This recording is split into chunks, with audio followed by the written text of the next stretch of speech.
గూడు ఈ బైబిల్ చదివి చూడు.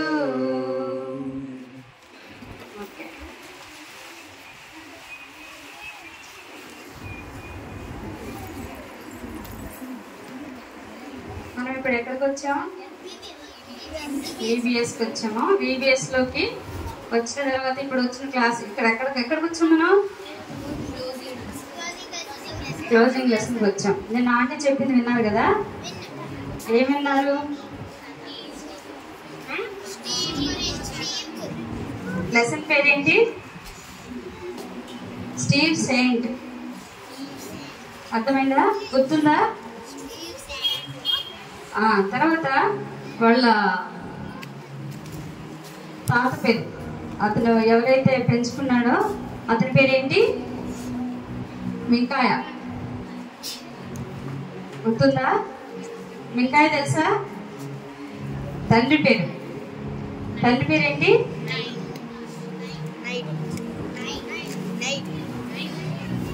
కాదు మింకాయ. ఓకేనా? అయితే అతను ఎవరిని పెంచుకుంటూ వచ్చాడు? స్టీవ్ని పెంచుతూ వచ్చాడు. అంతకుముందు స్టీవ్ వాళ్ళ డాడీ, తర్వాత వాళ్ళ డాడీ వాళ్ళ 4 ఫ్రెండ్స్ ఉన్నారు కదా, వాళ్ళందరూ కూడా ఏం చేశారు? ఓడ్ అని గ్రామ ప్రజల దగ్గరికి అక్కడికి వచ్చారు కదా. అది అమెజాన్ ప్రాంతం కదా, చాలా భయంకరమైనటువంటి అడవి. ఆ ప్రాంతానికి ఏం చేశారు వాళ్ళు? ఆ ప్రజల కోసము వాళ్ళంతా కష్టపడి ఏం చేశారు? కొన్ని గిఫ్ట్లు తీసుకొని వాళ్ళ దగ్గరకు వచ్చారు కదా.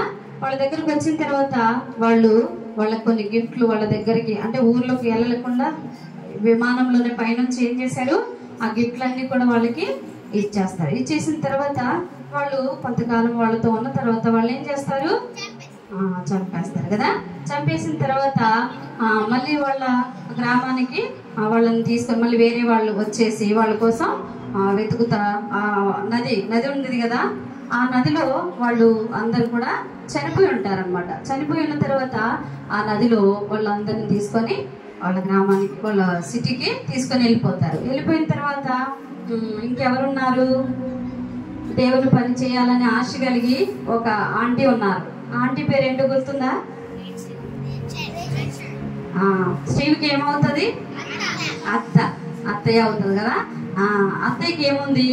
అత్తయ్యకి ఆ ప్రాంతంలో ఎలాగైనా దేవుని యొక్క పరిచర్య జరగాలి, అక్కడ దేవుని యొక్క వాక్యాన్ని వారందరూ ఆ ప్రజలకి తెలియచెప్పాలని చెప్పేసి వాళ్ళు ఎంతగానో ఆమె ఆశపడుతూ ఉంటుంది అనమాట. తర్వాత అప్పుడు స్టీవ్కి ఎంత వయసు? 5 సంవత్సరాల బాబు, చిన్న బాబు కదా. ఆ చిన్న బాబు కూడా ఎక్కడికి వెళ్తాడు? ఆ యొక్క భయంకరమైనటువంటి అడవికి తను కూడా వెళ్తాడు. ఎవరైతే వాళ్ళ నాన్న ఎక్కడైతే చనిపోయారో ఆ ప్రాంతానికి ఆ స్టీవ్ కూడా వెళ్తాడు అనమాట. వెళ్ళిన తర్వాత అక్కడ విషయం ఏం జరిగింది? అక్కడ అంకుల్ ఉంటాడు కదా, ఆ గ్రామానికి చెందినటువంటి ఒక అంకుల్ ఏం చేస్తాడు? స్టీవ్ని పెంచుకుంటాడు. మరి స్టీవ్ వాళ్ళ డాడీని వాళ్ళ ఫ్రెండ్స్ని చంపింది స్టార్టింగ్ చెప్పలేదు కదా. స్టీవ్కి చెప్పకుండా ఏం చేశాడు? స్టీవ్ని తను పెంచాలి అని కృతజ్ఞత. ఎందుకు అతను పెంచాలని అనుకున్నాడు? ఎందుకు పెంచాలనుకున్నాడు? దేవుని పరిచర్య చేయడానికి వచ్చిన 5 మందిని వాళ్ళు ఏం చేశారు? దారుణంగా చంపేస్తా వచ్చారు. అది వాళ్ళ హృదయంలో ఎంతో నొచ్చుకుందనమాట. చాలా బాధపడుతూ వచ్చారు. అలా మంచి పని చేయడానికి వచ్చినటువంటి వ్యక్తులు నేను చంపేశాను కదా, చంపిన వాళ్ళల్లో ఇతను ఒక్కడు అనమాట. కాబట్టి అతను ఏం చేశాడు? చాలా బాధపడుతూ నేను దానికి ఏదైనా చేయాలి అని అనుకొని అప్పుడు ఏం చేశాడు? స్టీవ్ని పెంచుకోవాలి అని అనుకున్నాడు అనమాట. అనుకున్న తర్వాత స్టీవ్ ఏం చేస్తాడంటే, ఆ ప్రాంతం అంతా కూడా స్టీవ్కి తెలుసు కదా. స్టీవ్కి తెలుసు. తర్వాత మళ్ళీ తన సిటీకి వెళ్ళిపోతాడు. సిటీకి వెళ్ళిపోయిన తర్వాత తను మ్యారేజ్ చేసుకుంటాడు. మ్యారేజ్ చేసుకున్న తర్వాత అప్పుడు కొంతకాలానికి పెద్దోడైపోతాడు కదా. మ్యారేజ్ చేసుకోవడం అంటే పెద్ద అయిన తర్వాత చేసుకుంటారు కదా. అంత వయసు వచ్చిన తర్వాత అప్పుడు స్టీవ్ ఏం చేశాడు? మా నాన్నగారు వెళ్ళినటువంటి ప్రదేశానికి వెళ్ళేసి నేనేం చేయాలి? అక్కడున్న ప్రజలకి దేవుని యొక్క సువార్తను నేను అందించాలి అని చెప్పేసి తను ఏం చేస్తాడు? మంచి ఆలోచన కలిగి మళ్ళీ ఎక్కడికి వెళ్తాడు? ఎక్కడికి వెళ్తాడు? మీరు అందిస్తా ఉంటే నేను వెళ్తా ఉంటా ముందుకి. అర్థమవుతుందా? మీరు వినాలి జాగ్రత్తగా. మీకు నిన్న విన్నారు, ఈ రోజు కొత్త వాళ్ళు వచ్చారు కదా మీ ఫ్రెండ్స్, వాళ్ళు మీరు ఏం చెప్పాలి? ఈ రోజు వింటారు, వాళ్ళు రేపు వింటారు. నిన్నటి లెసన్ వాళ్ళు వినలేరు కదా. మీరు కొత్త ఫ్రెండ్స్ వచ్చినప్పుడు మీరు ఏం చేయాలి? నిన్న విన్న లెసన్ వాళ్ళకి వినిపించాలి. ఫస్ట్ ఏం జరిగింది మీకు తెలియదు కదా, నేను చెప్తానని చెప్పేసి మీరు చెప్పాలి. అర్థమవుతుందా? ఇప్పుడు కూడా వింటే రేపు ఇంకేమన్నా కొత్త వాళ్ళు వస్తే మీరు రేపు చెప్పడానికి ఉంటది. కాబట్టి మీరు జాగ్రత్తగా వినాలి. అర్థమవుతుందా? తర్వాత ఈ సమయాన్ని పోగొట్టుకోవద్దు. తర్వాత ఇప్పుడు స్టీవ్ ఏం చేశాడు? పెద్దవాడు అయిపోయాడు కదా. పెద్దవాడు అయిపోయిన తర్వాత తను మళ్ళీ ఆ ప్రదేశానికి, ఆ భయంకరమైనటువంటి ఆ అడవికి తను వెళ్ళాలని నిర్ణయించుకుంటాడు అనమాట. తర్వాత అక్కడికి వెళ్ళిన తర్వాత అక్కడ మరి కొంచెం పెద్దవాడు అయిపోయింది కదా, తను ఒక మంచి ప్రదేశాన్ని చూసుకొని అక్కడ ఒక విమానానికి ప్లేస్, తర్వాత తను ఉండడానికి ఇల్లు నిర్మించుకోవాలని తను ఆశ కలిగి ఉంటాడు అనమాట. తర్వాత మరి ఆ ప్రదేశాన్ని నేను ఎలా కనుగొనగాలి అని చెప్పేసి తను ఆలోచన చేస్తూ ఉన్నాడు. ఉన్న తర్వాత ఆ ప్రాంతంలో ఒక అపరిచితుడు, అంటే మనకు తెలియనటువంటి వ్యక్తి ఎవరో ఒక అతను అక్కడ పరిచయం అవుతాడు, కనబడతాడు అనమాట. కనబడిన తర్వాత అతను డైరెక్ట్ గా స్టీవ్ దగ్గరికి వచ్చి స్టీవ్తో అంటాడు, స్టీవ్ మీరు స్టీవ్ కాదు, తన పేరు తెలియదు కదా, మీరు వెతుకుతున్నది నా దగ్గర ఉంది, మీరు యేసు ప్రభువుని నమ్మారా అని చెప్పేసి అడుగుతాడు అనమాట. ఎవరు? అపరిచితుడు, అంటే తెలియని వ్యక్తి అడుగుతాడు, మీరు యేసు ప్రభువుని నమ్మారా అని అంటే స్టీవ్ ఏం చేస్తాడు? అతను ముఖంకి వెళ్ళి చూస్తా అతనికి ఏముంటది? గడ్డం ఉంటది. ఆ గడ్డం చూసి, పొడవైన గడ్డం చూసి ఆయన ఏమనుకుంటాడంటే ఆ గడ్డం ఆయన ముఖం చూస్తా అలాగే ఉండిపోతాడు అనమాట. అప్పుడు స్టీవ్ అంటాడు నవ్వుతూ, అవును నేను యేసు ప్రభువుని నమ్ముకున్నాను అని చెప్తాడు అనమాట. చెప్పిన తర్వాత ఇతను ఏమంటాడంటే, సరే నువ్వు యేసు ప్రభువుని నమ్ముతాను అన్నప్పుడు నువ్వు ఏదైతే ఎతుకుతున్నావో అది నా దగ్గర ఉంది, నాకు తెలుసు, నా దగ్గర ఉంది, అది నేను మీకు ఇస్తాను అని చెప్పేసి అంటాడు అనమాట. అన్న తర్వాత తను ఏం చేస్తాడు? ఇక్కడ మీకు విమానం కనిపిస్తుందా? విమానం ఏ కలర్ లో ఉంది?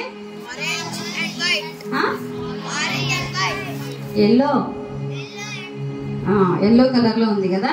అయితే ఈ రిక్ కూడా, ఇతని పేరేంటి? ఈ అపరిచితుడి పేరు రిక్. ఏం పేరు? రిక్. చెప్పండి, అందరు చెప్పండి. ఈ స్నేహితుడు ఇతనికి పరిచయం అవుతాడు అనమాట. పరిచయం అయిన తర్వాత నాకు ఒక విమానం ఉంది, నేను అది మీరు చూడాలనుకుంటున్నారా అని అడుగుతాడు అనమాట స్టీవ్ని. అప్పుడు స్టీవ్ ఏం చేస్తాడంటే ఈ రిక్తో కలిసి ఆ పక్కన ఉన్న గ్రామానికి, అక్కడే ఆ అడవిలోనే ఆ పక్కన ఉన్న గ్రామానికి వెళ్తారనమాట. ఎవరిని తీసుకొని? స్టీవ్ తీసుకొని రిక్ వెళ్తాడు. రిక్ అదే గ్రామానికి చెందినవాడు అనమాట. రిక్కి అంతా తెలుసు కదా. అప్పుడు స్టీవ్కి కూడా తెలుసు, కానీ ఇప్పుడు పెద్దవాడు అయిపోయాడు. చిన్నప్పుడు వెళ్ళిపోయాడు, మళ్ళీ పెద్దవాడు అయిపోయిన తర్వాత మ్యారేజ్ అయిపోయి కొంతకాలం గడిచిపోయింది కదా. ఆయన ఒక మంచి ప్రదేశం తెలుసుకోవాలనుకుంటున్నాడు కాబట్టి అవన్నీ కూడా ఇతనికి తెలియదు. కాబట్టి అప్పుడు రిక్ ఏం చేస్తాడు? ఇతను నెమ్మడబెట్టుకొని, స్టీవ్ నెమ్మడబెట్టుకొని వెళ్తాడు అనమాట. వెళ్ళిన తర్వాత వెళ్తా అక్కడ ఏం జరిగిందంటే తను ఒక విమానాన్ని చూపిస్తాడనమాట. చూపించిన తర్వాత అతను ఏం చేస్తాడంటే, మీరు కనుగొనాలనుకున్నటువంటి ప్లేస్ నాకు తెలుసు, నేను అక్కడికి తీసుకెళ్తాను మిమ్మల్ని అని చెప్పేసి తను స్టీవ్తో చెప్తాడనమాట. అప్పుడు స్టీవ్ని అంటాడు, మీరు విమానం తోలగలుగుతారా అని చెప్పేసి అని అంటాడు అనమాట. ఏమంటాడు? స్టీవ్కి విమానం తోలడం వచ్చా రాదా? అతను ఇంతకుముందు అతను ఎవరు? విమానం తోలే అనుభవము తనకుంది కాబట్టి ఆయన ఏం చేశాడు? అవును నేను తోలుతాను అని చెప్పేసి అంటాడు అనమాట.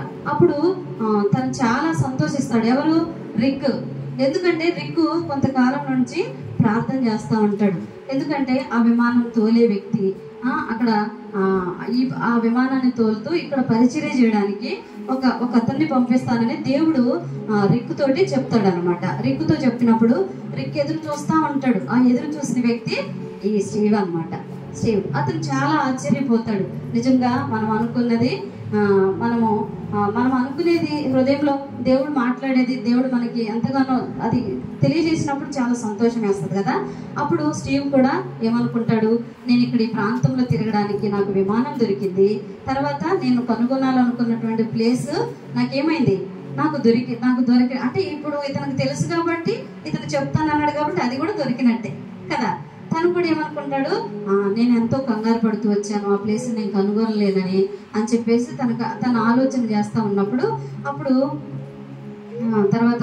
ఏమంటాడంటే స్టీవ్ చాలా సంతోషిస్తాడు. ఎందుకంటే నిజంగా హృదయంలో తను ఏం ఆలోచించాడు, ఆలోచించిన దానికి తగ్గట్టుగా దేవుడు ఇక్కడ తన్ని చూపిస్తూ వచ్చాడు. అంటే దేవుడు మన పట్ల కలిగిన ప్రణాళికని దేవుడు ఏం చేశాడు, అక్కడ తెలియపరిచాడు. ఒక వ్యక్తిని ఏర్పాటు చేశాడు. ఇతను రాకముందే ఈ వ్యక్తి అక్కడ రెడీగా ఉన్నాడు అనమాట. ఎవరి కోసం? స్టీవ్ కోసం. అంటే అన్ని అందుబాటులో ఉండడానికి, తెలియజేయడానికి దేవుడు ఏం చేశాడు, ఇతను ఎంతగానో ప్రార్థన చేసి ఉండొచ్చు కదా. కాబట్టి అలాగా తెలియజేయడానికి వస్తాడు అనమాట. వచ్చిన తర్వాత వాళ్ళిద్దరు నడుస్తా వెళ్తా ఉంటారు. వెళ్తా ఉన్నప్పుడు అప్పుడు ఏమైపోతుందంటే అతడు చిన్ననాటి స్నేహితుడు కోబా అని ఒక వ్యక్తి కలుస్తాడనమాట. కలిసిన తర్వాత ఆ వ్యక్తి ఏం చేస్తాడంటే, మీరు వెతుకుతున్నటువంటి ప్రదేశం వాళ్ళు ఏం చేస్తారు, నడుచుకుంటా మ్యాప్ చూస్తూ ఉంటారనమాట. మ్యాప్ ఉంటుంది కదా, ఆ మ్యాప్ని చూస్తూ ఉంటారు. ఆ కోబా అనే అతను వచ్చి ఏం చేస్తాడంటే, నాకు మీరు వెతుకుతున్నటువంటి మ్యాప్ నాకు తెలుసు అని ఏలు పెట్టి తనకు చూపిస్తాడనమాట. తనకు చూపించినప్పుడు అప్పుడు స్టీవ్ చాలా సంతోషిస్తాడు. నీకు ఎలా తెలుసు ఆ ప్లేస్ అని చెప్పేసి, నేను అదే ఎదుగుతున్నానని నీకెలా తెలుసు అని చెప్పేసి అని అడుగుతాడు అనమాట. అడిగినప్పుడు నేను ఆ ప్లేస్ అంతా, ఏరియా అంతా నాకు తెలుసు కాబట్టి అదంతా వాళ్ళు ఏం చేస్తారు, ఆ గ్రామ ప్రజల వాళ్ళంతా, స్టీవ్ వాళ్ళ ఫ్రెండ్స్ అక్కడ ఉన్న వాళ్ళందరూ ఏం చేస్తారు, ఆ అడవి అంతా తిరుగుతూ వేట చేసేవాళ్ళు కదా. ఏ ప్లేస్ ఎక్కడుందో వాళ్ళకి ఈజీగా అర్థమవుతుంది అనమాట. కాబట్టి ఆ కోబా చెప్తాడు అనమాట. అలా వాళ్ళిద్దరు చెప్పుకుంటా వెళ్ళిపోతూ ఉన్నప్పుడు అక్కడ ఏం చేస్తారంటే, అతడు ఇంకొక ఫ్రెండ్ కలుస్తాడు. ఇంకొక ఆ ఫ్రెండ్ పేరు ఏంటంటే, ఫ్రెండ్ పేరు గుర్తు రావట్లేదు. ఆ ఫ్రెండ్ పేరు నేను మళ్ళీ గుర్తు చేస్తాను మీకు. అయితే అతను ఆ ఫ్రెండ్ ఏం చేస్తాడంటే, తన్ని కలుసుకున్నప్పుడు చాలా సంతోషం వేస్తుంది అనమాట. నీకు కావలసినటువంటి ఆ ప్రదేశం నాకు కూడా తెలుసు, నేను కూడా మీతో పాటు వస్తానని చెప్పేసి తను కూడా కలిసిపోతాడు అనమాట. కలిసిపోయిన తర్వాత ఒక గుడిసెలోకి వెళ్తాడు. గీగతే గుడిసె అని చెప్పి ఒక గుడిసె ఉంటది అనమాట. అది కొండ పైన ఎక్కడో ఉంటది. అదంతా అడవి, అది గుట్టలు ఉంటాయి, రాళ్ళు, అవన్నీ కూడా చాలా పెద్ద అడవి అనమాట. కాబట్టి ఆ అడవిలో అదంతా దాటుకుంటూ వెళ్ళడము స్టీవ్ చాలా ఆలోచిస్తాడనమాట. ఇలాంటి ప్రదేశాన్ని దాటుకొని మనము ఇలాగ వెళ్ళడము చాలా ఇబ్బంది అయినా కూడా, కఠినమైనటువంటి మార్గం అయినప్పటికీ కూడా ఏం చేయాలి, అక్కడికి వెళ్ళాలి. అక్కడికి వెళ్తూ ఉంటే కొంతమంది ఆ ప్రజలు కలుస్తూ ఉంటారనమాట. ఏ ప్రజలు? వావోడని ప్రజలు. అక్కడ కలిసిన తర్వాత వాళ్ళందరితో మాట్లాడుతూ ఉంటారు. అక్కడ ఒక బలహీనమైనటువంటి పాప కూడా ఉంటది. ఒక విషపు తోక కలిగినటువంటి ఒక పాప. ఆ పాప అక్కడ ఉంటది అనమాట. ఆ పాపను కూడా వీళ్ళు చూసి వాళ్ళతో మాట్లాడతారు. తర్వాత మళ్ళీ వాళ్ళు నడుచుకుంటూ వచ్చినప్పుడు అక్కడ ఏమవుతుందంటే, ఒమెన్, ఆ ఫ్రెండ్ పేరు ఏంటి, రెండో ఫ్రెండ్ పేరు ఒమెన్. అర్థమవుతుందా? ఉమెన్. అయితే ఈ ఉమెన్ తనతో కలిసి ఉమెన్, కోబా, స్టీవ్, తర్వాత రిక్ వీళ్ళు కలుసుకుంటా వస్తారనమాట. నడుచుకుంటా కొన్ని రోజులు గడుచుకుంటూ వచ్చిన తర్వాత వాళ్ళు ఏం చేస్తారంటే, మనము ఆ మార్గాన్ని కనుగొనగలంటే మనం ఏం చేయాలి, కొన్ని రోజులు పడుతుంది కాబట్టి అలా మనము వెళ్ళిపోవాలని చెప్పేసి అలా వెళ్తూ ఉన్నప్పుడు ఒమేనా ఏం చెప్తుందంటే ఒక చిన్న స్టోరీ చెప్తాడనమాట. ఏంటనంటే, ఉమెన్కి ఒక కుమారుడు ఉంటాడు. ఆ కుమారుడికి అక్కడ ఉన్నప్పుడు ఒక తేలు కుడుతుంది అనమాట. తేలు కుట్టినప్పుడు ఆ తేలు కుట్టిన కాలు చల్లగా అయిపోతుంది. చల్లగా అయిపోయిన తర్వాత కొంతకాలం కొన్ని గంటలు గడిచిన తర్వాత తను మొత్తానికి చల్లబడిపోయి చనిపోతాడు. చనిపోయిన తర్వాత ఈ కథ స్టీవ్కి చెప్తాడు. ఎవరు? ఎవరు స్టీవ్కి చెప్పేది? ఒమేన్. ఒమేన్కి ఒక కుమారుడు. ఆ కుమారుడికి ఏమైంది?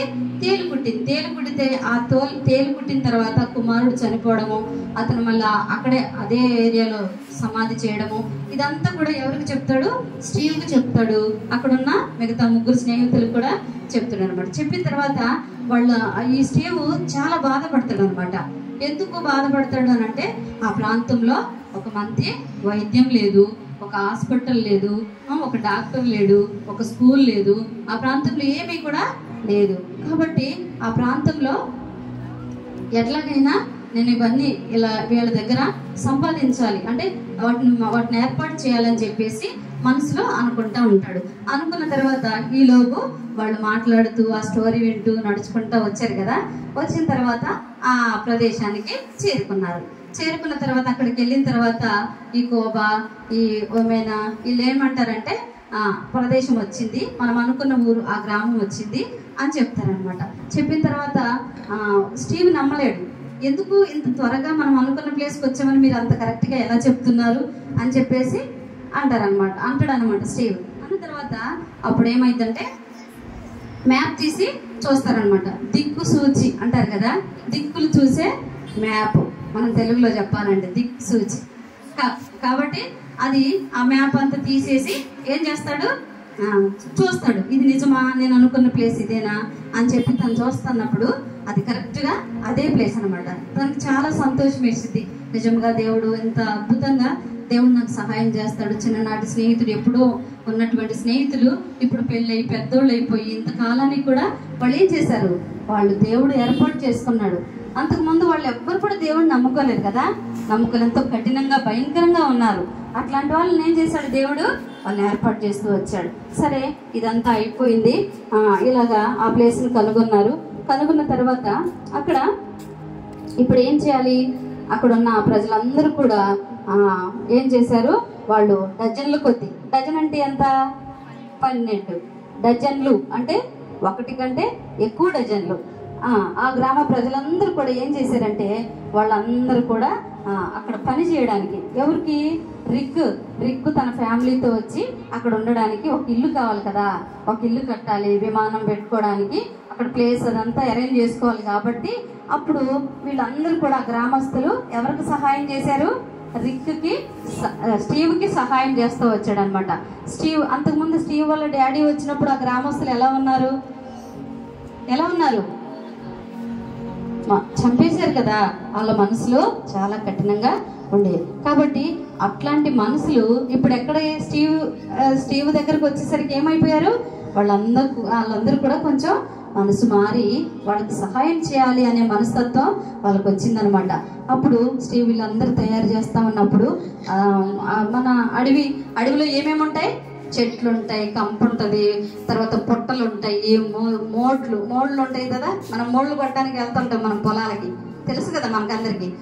కాబట్టి అవన్నీ కొట్టడం స్టార్ట్ చేశారు. అక్కడ పని స్టార్ట్ చేస్తుంటే అప్పుడు స్టీవ్ ఏమనుకుంటాడంటే, ఇప్పుడు ఇవన్నీ కూడా మంచిగా నరికి క్లీన్ చేస్తారు కదా, వీళ్ళు ఈ పనిలో ఉన్నారు, ఇప్పుడు నేనేం చేయాలి అని అంటే స్టీవ్ ఆలోచించుకొని ఏం చేస్తాడు? మళ్ళీ సిటీకి వెళ్తాడు. సిటీకి వెళ్ళిపోయి అక్కడ ఇల్లు కట్టుకోవడానికి, తర్వాత వాళ్ళ అక్కడ హాస్పిటల్ కానీ, తర్వాత స్కూల్ ప్రారంభించడానికి కానీ కొంత మెటీరియల్ కావాలి కదా. ఆ మెటీరియల్ తేవడానికి స్టీవ్ ఏం చేస్తాడంటే సిటీకి వెళ్ళిపోతాడు. సిటీకి వెళ్ళిపోయి తనకు కావలసినటువంటి సామాన్లన్నీ కూడా తను సంపాదించుకొని ఒక మంచి లగేజ్ మంచి తయారు చేసుకొని, మరి ఆయన సిటీకి వెళ్ళి రావాలంటే ఏమెక్కాలి? ఫ్లైట్ ఎక్కాలి కదా. ఫ్లైట్లో కొన్ని నియమాలు ఉంటాయి. ఎంత బరువే మోయాలి, ఎక్కువ అయితే వాళ్ళు అనుమతించారు కదా. అలాగా అనుమతించేదానికంటే ఎక్కువ మెటీరియల్ తన దగ్గర ఉందన్నమాట. మరి ఇప్పుడు తను ఎయిర్పోర్ట్కి వస్తాడు. అదంతా 600 పౌండర్లు. ఎంత? మీకు నెక్స్ట్ మళ్ళీ అడుగుతారు, చెప్పాలి, గుర్తుపెట్టుకోండి. 600 పౌండర్లు. అయితే వాళ్ళు అంత లగేజ్ తీసుకొని తను వస్తా ఉన్నాడు అనమాట. అక్కడ ఎయిర్పోర్ట్ దగ్గర చెక్ చేసే వాళ్ళు ఉంటారు కదా, ఉండరా? ఉంటారు. ఆమె అక్కడ ఒక లేడీ ఉందన్నమాట. ఆ లేడీ పేరు కూడా మీకు నిన్న ఆంటీ చెప్పారు, మీకు గుర్తుందో లేదో. కాబట్టి ఆంటీ చాలా కోపంగా చూస్తూ ఉంటది. ఎవరికెళ్ళి? స్టీవ్కి వెళ్ళి చూసి. ఎందుకు? అంత ఎక్కువ బరువు పట్టుకొని వచ్చాడు కదా, తన మీద కోపంగా చూస్తూ ఉంటది అనమాట. కోపంగా చూసి తను వచ్చిన తర్వాత, మీరు ఇంత లగేజ్ వేసుకొని ఎక్కడికి వెళ్తున్నారు అని చెప్పేసి అని అడిగితే అతను చెప్తాడు అనమాట, నేను అమెజాన్కి వెళ్తున్నాను, అక్కడ కావలసిన కొన్ని మెటీరియల్, అక్కడున్న ప్రజలు, అక్కడున్న వాతావరణము, అక్కడున్నదంతా కూడా స్టీవ్ ఏం చేస్తాడు, ఆ ఆఫీసర్కి తెలియజేస్తాడు అనమాట.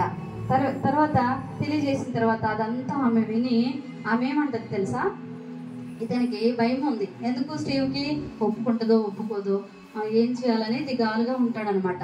అప్పుడు ఆమె ఒక మాట చెప్తుంది అనమాట, నేను ఎప్పటి నుంచో అడవి చూడాలి, అంటే అమెజాన్ చూడాలని అనుకుంటున్నాను, కానీ నాకు సమయం నాకు దొరకలేదు. ఇప్పుడు మన ఇద్దరం ఒక ఒప్పందం చేసుకుందాం. ఏంటది? నేను అమెజాన్ చూడడానికి మీరు నాకు అనుమతించండి, నన్ను తీసుకెళ్ళండి, అదంతా చూపించండి, నేను మీకు ఈ మెటీరియల్ తీసుకెళ్ళడానికి మీకు నేను హెల్ప్ చేస్తానని చెప్పేసి చెప్తుంది అనమాట. చెప్పిన తర్వాత అప్పుడు స్టీవ్కి బాగా ఆశ్చర్యం వేస్తుంది. ఏంటి అసలు ఇంత మెటీరియల్ తీసుకెళ్ళడానికి అనుమతించడానికి అది వల్లపడదు కదా, కానీ దేవుడు ఏం చేశాడు దాన్ని, దేవుడు మంచి మనసుతో అది కూడా ఆ కార్యం కూడా దేవుడు చేశాడనమాట. అప్పుడు ఏం చేస్తాడు, సరే అని ఆమెకి చెప్తాడు. ఆమెకు చెప్పిన తర్వాత ఆమె పేరేంటి, ఆమె పేరు ఇన్నే. ఆమె ఎవరో తెలుసా? ఆమె స్టీవ్ వాళ్ళ వైఫ్. స్టీవ్ వాళ్ళ వైఫ్. ఆమె ఏం చేస్తుందంటే రూల్స్ని, వైఫ్ అయినా భర్త, హస్బెండ్ అయినా, పిల్లలైనా, ఎవరైనా డ్యూటీలో ఉన్నప్పుడు రూల్ తప్పకూడదు కదా, కానీ అక్కడ ఆమె ప్రయత్నం చేసి ఆ మెటీరియల్, అంతకుముందు స్టీవ్ వాళ్ళ వైఫ్ అట్లాంటి అమెజాన్ ప్రాంతానికి రావడానికి కానీ ప్రభు పరిచర్య చేయడానికి కానీ ఆమె ఇష్టపడలే. ఇప్పుడు ఏం చేస్తుంది, ఆమె ఆ ప్రాంతానికి వెళ్ళాలి, అక్కడ వాళ్ళందరిని చూడాలి, వారి మధ్యలో ఉండాలి అని చెప్పి ఆమె ఎంతగానో ఆశపడుతూ వచ్చింది. ఇదంతా ఎవరు చేశారు? దేవుడు ఆ కార్యం చేశాడు కదా. కఠినమైన హృదయాన్ని కూడా దేవుడు మార్చగలిగే శక్తి దేవుడికి ఉంది. కాబట్టి అప్పుడు స్టీవ్ వాళ్ళ వైఫ్ ఏం చేస్తుందంటే పర్మిషన్ ఇస్తుంది. పర్మిషన్ ఇచ్చిన తర్వాత ఇప్పుడు ఆ స్టీవ్ ఆ లగేజ్ అంతా తీసుకొని ఎక్కడికి వెళ్తాడు, మళ్ళీ అడవి ప్రాంతానికి వస్తాడు. వచ్చిన తర్వాత అప్పుడు వీళ్ళంతా ఏం చేస్తూ ఉంటారు, ఎవరు? డజన్లు కొద్ది ప్రజలు అక్కడ వచ్చేసి పరిచర్య చేస్తున్నారు కదా, వాళ్ళకి ఇల్లు కట్టుకోవడానికి ఆ ప్రాంతం అంతా నీట్గా చేస్తున్నారు. అదే పనిలో వాళ్ళు చక్కగా వాళ్ళందరూ కూడా పనులు చేస్తున్నారు. వాళ్ళతో పాటు స్టీవ్ వల్ల 3 కొడుకులు ఉంటారు. అర్థమవుతుందా? వాళ్ళ 3 కొడుకులు ఉంటారు. ఆ 3 కూడా ఏం చేస్తారంటే వాళ్ళతో పాటు పరిచర్య చేస్తూ ఉంటారు అనమాట. అదంతా బాగు చేయడానికి వాళ్ళంతా కూడా సిద్ధపడతారు. వాళ్ళ పేరు ఏంటంటే షావ్, జేమ్ మరియు జెస్సీ. ఎవరున్నారు? 3 కొడుకులు ఉన్నారు. 3 కొడుకులు ఉన్నారు. వాళ్ళు కూడా ఆ ప్రజలతోటే వాళ్ళు అక్కడ అదంతా క్లీన్ చేస్తూ ఉంటారనమాట. తర్వాత వీళ్ళంతా అయిపోయి పనులు చేస్తూ ఉంటే అప్పుడు స్టీవ్ త్వరగా వచ్చేసి వీళ్ళని ఎర్లీ మార్నింగే వాళ్ళ 3 పిల్లల్ని లేపుతాడనమాట. తట్టి లేపి త్వరగా లెగండి, ఈరోజు కొన్ని గంటలకి మీ మమ్మీ మీ సిస్టరు వస్తున్నారు, కాబట్టి మీరు త్వరగా రెడీ అయిపోండి అని చెప్పేసి ఆ 3 కుమారులకి చెప్తాడనమాట. స్టీవ్ చెప్పిన తర్వాత వీళ్ళు గబగబా లేస్తారు. లేచిన తర్వాత ఉదయాన్నే లేచి వాళ్ళు అసంపూర్ణంగా ఉన్న ఇంటిని చూసి వీళ్ళు ఆలోచిస్తూ ఉంటారనమాట. ఎందుకు? అక్కడ ఏం లేదు, ఒక ఇల్లు లేదు, తర్వాత ఒక కిచెన్ లేదు, తర్వాత ఒక బాత్రూమ్ లేదు, వాటర్ ట్యాప్ లేదు, ఏం లేదనమాట. ఆ ఇంటికి గోడలు కూడా లేవు. కాబట్టి ఇప్పుడు ఆ ఇంటిలో ఇప్పుడు బ్రదర్స్ అంటే బ్రదర్స్ అంటే ఎలాగైనా ఉండగలుగుతారు కదా, మరి సిస్టర్స్ వస్తున్నారు కదా, ఇప్పుడు ఆ 3 కుమారులు ఇలాగ ఆలోచిస్తూ ఉంటారనమాట.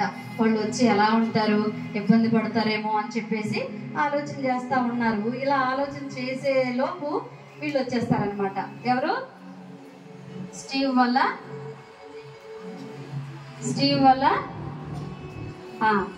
వల్ల పాప, వాళ్ళ వైఫ్ ఇన్నే. ఏం పేరు? స్టెఫానీ. ఏం పేరేంటి? స్టెఫానీ. ఆయన స్టీవ్ కుమార్తె పేరు స్టెఫానీ. ఇప్పుడు స్టీవ్కి ఎంతమంది? 4. ముగ్గురు కుమారులు, ఒక కుమార్తె. తర్వాత ఇప్పుడు ఈ స్టీవ్ వాళ్ళ వైఫ్ ఎంత హ్యాపీగా ఉంది. ఒకప్పుడు ఇష్టపడలేదు కదా, ఇప్పుడు అక్కడికి వచ్చారు. ఈ ప్రజలందరూ కూడా ఇక్కడ ఉన్న ఆ గ్రామ ప్రజలు అనమాట. ఈ ప్రజలంతా కూడా స్టీవ్ వాళ్ళ వైఫ్ని చూస్తూ ఉంటారు. చూస్తూ ఉంటే అప్పుడు ఆ గిన్నె, స్టీవ్ వైఫ్ పేరు ఏం పేరు? గిన్నె. కాబట్టి ఆమె ఏం చేస్తుందంటే నడుము మీద చేతులు పెట్టుకొని అడివంతా చూస్తూ ఉంటుంది. ఎందుకు? ఆమెకి అదంటే ఇష్టం కదా, ఆ ప్రాంతం అంటే ఇష్టపడుతుంది కాబట్టి అదంతా గమనిస్తూ ఉందన్నమాట. గమనించి వెంటనే ఏం చేసింది, మనం గోదావరి ప్రాంతం వాళ్ళం కాబట్టి బాగా ఎక్కడ కనబడితే అక్కడే బట్టలు ఉతుక్కోవడానికి వెళ్తుంటారు కదా, అవును కదా. అలాగా స్టీవ్ వాళ్ళ వైఫ్ సిటీ నుంచి వచ్చినా కూడా ఆమెకు ఆ ప్రాంతం అంతా నచ్చింది కాబట్టి అక్కడ ఒక నది ఉంటుంది. ఆ నదిలోకి వెళ్ళిపోయి బట్టలు ఉతుక్కుంటా ఉంటుంది అనమాట. బట్టలు ఉతుక్కుంటా ఉంటది. బట్టలు ఉతుక్కొని ఆమె ఏం చేస్తుంది తెలుసా? ఆ బట్టలు ఉతుక్కోవడం అయిపోయిన తర్వాత ఆమె తాబేలు గుడ్లు, తర్వాత కోతి మాంసం అవి భోజనానికి సిద్ధం చేస్తుంది అనమాట. సిద్ధం చేసేసి ఆమె ఏం చేస్తుంది, ఆ వంట చేసేసుకొని అందరూ తినేస్తారు, అయిపోయి నెక్స్ట్ ఏం చేస్తారంటే అక్కడున్న ఆ ప్రజలందరూ కూడా పాపం వాళ్ళు సిటీ నుంచి వచ్చారు కదా. మనం సిటీ నుంచి ఎవరైనా మన బంధువులు కానీ సేవకులు కానీ ఎవరైనా వస్తే మనం ఏం చేస్తాం, ఎంత దూరమైనా వెళ్ళిపోయి నీటిలోయో గంప కిందయో ఏయో ఒకటి తీసుకొస్తాం కదా వాళ్ళకి మంచిగా చేసి పెట్టడానికి. అలాగా ఏం చేశారంటే ఒక వేటగాడు వెళ్ళేసి అక్కడ క్యాట్ ఫిష్ తెలుసా ఎవరికన్నా? ఆ క్యాట్ ఫిష్ ని తీసుకొచ్చి ఎవరికి ఇస్తారు? స్టీవ్ వాళ్ళ వైఫ్ కి గిఫ్ట్ గా ఇస్తాడనమాట. ఇచ్చిన తర్వాత ఆమె ఎంతో మర్యాద పూర్వకంగా నవ్వి దాన్ని అయితే తీసుకుంది. కానీ క్యాట్ ఫిష్ మరి దాన్ని క్లీన్ చేయడం వాళ్ళకి రాదు కదా, అలాగే లోపలికి తీసుకుపోయింది అనమాట. తీసుకుపోయిన తర్వాత అప్పుడు ఒక అక్క గమనించి ఏం చేస్తారంటే మార్గ, ఆ అక్క పేరేంటి? మార్గ. ఆ మార్గ అక్క ఏం చేస్తారంటే లోపలికి వెళ్ళిపోయి స్టీవ్ వాళ్ళ వైఫ్ తో మాట్లాడి నేను అదంతా క్లీన్ చేయించుకొని వస్తానని చెప్పేసి, అది మనకంటే చేపలు బాగు చేయడం, కోళ్ళు కోయడం, మేకలు కోయడం అన్నీ మనకు తెలుసు కదా, తెలుసా? చేస్తా ఉంటాం అప్పుడప్పుడు ఇంట్లో. కాబట్టి అలాగా ఆమె కూడా ఆ లోకల్లో ఉన్నటువంటి ప్రజల మధ్యలో ఉన్న మనిషి కాబట్టి ఆమె ఏం చేసింది, చేపలు తీసుకెళ్ళి ఆ కిట్ ఫిష్ తీసుకెళ్ళి శుభ్రంగా క్లీన్ చేసుకొని మంచిగా అరిటాకుల్లో పెట్టుకొని చక్కగా తీసుకొచ్చి మళ్ళీ ఎవరికి ఇస్తుంది? ఎవరికి? జాగ్రత్తగా వినాలి, అందుకే ఆమెకి ఇస్తారనమాట. ఇచ్చిన తర్వాత అదంతా ఆమె రెడీ చేస్తాం. ఈలోపు మార్గ వాళ్ళ కుమార్తె ఉంటుంది అనమాట. మార్గ వాళ్ళ కుమార్తె ఏం చేస్తుందంటే ఒక గుడ్డలో ఒక బ్యాగ్ తీసుకొని, ఒక మెత్తని గుడ్డలో లోపలంతా మెత్తగా ఉంటుంది అనమాట. అది తీసుకొని వచ్చి ఏం చేస్తుందంటే స్టీవ్కి గిఫ్ట్గా ఇస్తుంది అనమాట. స్టీవ్కి ఏం చేస్తుంది? గిఫ్ట్గా ఇస్తుంది. ఆయన ఏమనుకుంటాడు, ఏ చేపలో లేకపోతే ఏ మటనో ఏ మాంసమో అనుకుంటాడు అనమాట. అనుకొని ఆ క్లాత్ని నిమ్మలంగా తడుముతా ఉంటే అందులో ఒక విచిత్రమైనటువంటి ఏడు వినిపిస్తుంది అనమాట. ఒక చిన్న బేబీ ఏడుస్తూ ఉన్నట్టు వినిపిస్తుంది అనమాట. వినిపించినప్పుడు అప్పుడు వాళ్ళు ఏం చేస్తారంటే ఆ క్లాత్లో ఉన్న ప్యాక్ అంతా తీసేసి అది ఓపెన్ చేసి చూస్తారు. చూసిన తర్వాత అందులో ఒక నవజాత శిశువు, అంటే అక్కడ ఉన్నటువంటి వాళ్ళల్లో ఒక చిన్న బేబీని తీసుకొచ్చి ఇస్తారనమాట. ఇచ్చినప్పుడు అప్పుడు గిన్నె ఏమనుకుంటుందంటే మనం చేసే పరిచర్యకి ఇక్కడున్న కుటుంబాలకి ఆధారంగా ఆ నవజాత శిశువుని మనకి ఇచ్చారు. కాబట్టి ఆ శిశువు ఎందుకు ఇచ్చారు అని అంటే ఇక్కడ పరిచర్య జరగడానికి ఒక కొత్త వ్యక్తుల్ని, అంటే అక్కడ ఉన్న ప్రాంతాలను కొత్త వ్యక్తులుగా మార్చడానికి ఈ యొక్క శిశువుని కూడా ఆ శిశువుని ఎలా పెంచాలి? చిన్నపిల్లలను చాలా జాగ్రత్తగా పెంచాలి కదా. వాళ్ళు కూడా అదే అని గిన్నెకి అర్థమవుతుంది అనమాట. గిన్నెకి అర్థమైపోయి పరిచర్యకి దేవుడు ఇచ్చిన బహుమానం అనుకొని వాళ్ళు ఏం చేస్తారంటే ఆ బేబీని తీసుకెళ్లి మార్గ చేతిలో పెడతారనమాట. మార్గ చేతిలో పెట్టిన తర్వాత ఇలా అయిపోయిన తర్వాత ఇప్పుడు ఏం చేస్తారంటే వాళ్ళు అక్కడ మార్గ అయిపోయిన తర్వాత స్టీవ్ వల్ల కుమారుడు ఉంటాడు కదా, జెస్సీ తర్వాత ఇంకా కొంతమంది స్నేహితులు వీళ్ళందరూ కలిసి ఆ చిన్న బేబీని కూడా తీసుకొని వాళ్ళు అక్కడ ఆడుకుంటా ఉంటారనమాట. ఆడుకుంటా ఉండడం, ఆ ప్రదేశం అంతా చూడడము, ఇదంతా వాళ్ళకి ఇప్పుడు జెస్సీ కంటే తెలుసు. కానీ తర్వాత వాళ్ళ సిస్టర్ వచ్చింది కదా, సిస్టర్కి తెలుసా అడవి ప్రాంతం తెలియదు కదా, ఆ ప్రాంతం అంతా కూడా వాళ్ళు చూపిస్తూ ఆడుకుంటూ చక్కగా ఉంటారనమాట. ఉన్న తర్వాత ఇలా జరిగిన తర్వాత వాళ్ళ తాతగారు ఎవరు, స్టీవ్ని పెంచినటువంటి అతను ఎవరు, అతని పేరేంటి, వెంకాయ. Very good. ఆ వెంకాయ అని అతను ఏం చేస్తాడంటే ఒక ఉయ్యాల్లో పడుకొని ఉంటాడు. ఒక ఉయ్యాల్లో పడుకొని ఉంటే ఆయన ముసలివాడు కదా, ముసలివాడు అయిపోతాడు, ఉయ్యాల్లో పడుకొని ఉంటాడు అనమాట. చూసారా, ఇతను వెంకాయ. ఎవరితను, వెంకాయ. తర్వాత వీళ్ళు ఎవరు, స్టీవ్ పిల్లలు అనమాట. అయితే వాళ్ళు ఏం చేస్తారంటే వెంకాయ పడుకొని ఉంటాడు. పడుకొని ఉన్నప్పుడు వాళ్ళు చిన్నగా ఒక ఆట పట్టిస్తూ ఉంటారనమాట. ఏమంటే ఇక్కడ ఈ చెవుకి రంధ్రం ఉంటుంది కదా, ఆ రంధ్రానికి ఒక తాడు కడతాడు. ఇటువైపున ఒక చెవుకి రంధ్రం ఉంటుంది, ఆ చెవుకి కూడా ఒక తాడు కట్టేస్తారనమాట. కట్టేసి ఆయనేమో నిద్రలో ఉంటాడు, వీళ్ళేమో చుట్టూ చేరి అలాంటి పని చేస్తారనమాట. చేసిన తర్వాత అప్పుడు దూరంగా ఉండి అప్పుడు వాళ్ళు అనుకుంటా ఉంటారు, మనము అడవికి వెళ్ళి కోతి మాంసం తెచ్చుకొని వంట చేసుకుందాము అని చెప్పి అనుకుంటారు. అనుకున్నప్పుడు ఈయన గుసగుసలు ఆడుతూ ఉన్నప్పుడు మరి ఈయనకి మెలకు వచ్చింది అనమాట. మెలకు వచ్చేలాగే మాట్లాడుతూ వచ్చారు. ఆ లోపు ఈయనకి మెలకు వచ్చింది.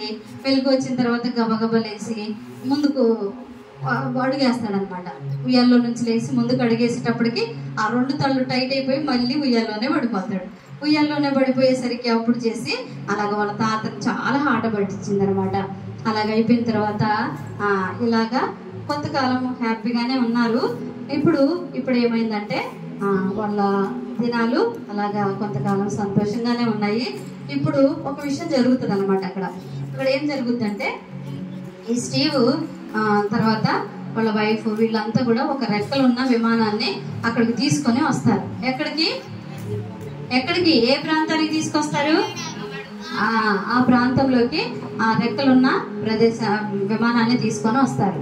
వచ్చిన తర్వాత అక్కడున్న పెద్దలు వాళ్ళందరూ ఊరు వాళ్ళందరూ కూడా ఏమనుకుంటారంటే ఒకటికి మించి ఎక్కువ ఇక్కడ ఉండొద్దు, దానికి అనుమతి లేదు అని చెప్పేసి వాళ్ళు ఏం చేస్తారంటే మళ్ళీ మరి మాట్లాడుకుంటూ ఉంటారనమాట.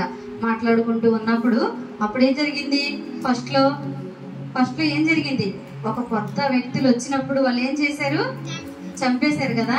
ఇప్పుడు వాళ్ళకి ఇష్టం లేనటువంటి పని చేస్తే మళ్ళీ ఏం చేస్తారు, మళ్ళీ కూడా అదే పని చేస్తారు కదా. అయితే వాళ్ళు ఏమైపోయిందంటే వాళ్ళందరినీ కూడా పోగు చేస్తాడు. పోగు చేయడం అంటే తెలుసు కదా మీకు, గ్యాదర్ చేసి వాళ్ళందరినీ అక్కడ ఉన్న ప్రజలందరినీ కూడా తీసుకొచ్చి మాట్లాడతాడు అనమాట. స్టీవ్ మాట్లాడి ఏం చేస్తాడంటే ఈ ప్రాంతం నుంచి ఇంకో ప్రాంతానికి, ఇంకో ప్రాంతం నుంచి ఇంకో ప్రాంతానికి అలాగనే విమానాన్ని, ఆయన పైలట్ కదా, విమానాన్ని తోలుకుంటూ ప్రజలను నడిపించి అలాగా చేద్దామని చెప్పేసి అనుకుంటాడు అనమాట. అనుకున్నప్పుడు ఏం చేస్తాడు, వీళ్ళు ఏం చేస్తారంటే అక్కడ వాళ్ళ 3 పిల్లలు ఉంటారు కదా, ఆ పిల్లలు కూడా ఏం చేస్తారంటే వాళ్ళు ఆడుకుంటూ కొన్ని జంతువులను కూడా పెంచుకుంటా ఉంటారు. ఆ జంతువుల పేర్లు ఏంటంటే కెనాయ అంటే దీని పేరేంటి, చిలక. రామచిలక తెలుసు కదా, చిలకని, తర్వాత కోతిని, తర్వాత పందిని.